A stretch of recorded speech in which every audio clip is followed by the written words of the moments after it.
So guys দেখটাই কিন্তু মারপিট চলতেছে। তো জানি না গড়ের হাল অবস্থাটা কিরকম হবে, একবার ঢুকে দেখি হাল অবস্থাটা কিরকম হবে। আমি জানি এটার ভিতরে কিন্তু প্লেয়ার আছে। এ ভাই মাইরো না ভাই, দেখছো ভাই একটা প্লেয়ার ক্যাম্পিং করতেছে। ভাই মাইরো না, প্লিজ টিম আপ করো। হ্যাঁ ভাই টিম আপ কইরা নিছে, দেখছো।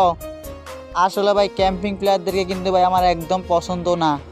তো তারপরে ভাই দেখছো প্লেয়ারটা ভাই আমার সাথে টিম আপ করছে। ভাই পারলে ভাই প্লেয়ারটা ভাই আমার মাইরা দিতে পারতো, কিন্তু ভাই মানবতার কারণে ভাই প্লেয়ারটা ভাই আমার সাথে টিম আপ করছে। আসলে ভাই এদের মতো প্লেয়াররা ভাই এখন আর গেমের মধ্যে দেখাই যায় না ভাই। মনে হয় ভাই গেরেনার একমাত্র আপডেটের কারণে এদের মতো প্লেয়ার ভাই গেম খেলা ছাইরা দিছে। তো জানি না ভাইয়া আপনি কে ছিলেন, যদি ভিডিওটি সামনে পড়ে তাহলে সুন্দর করে একটা কমেন্ট করো। আর গাইস তোমরা ভিডিওটি বেশি বেশি করে শেয়ার কপি লিঙ্ক করে দাও, যাতে করে ভাইটি ভিডিওটি দেখতে পারে।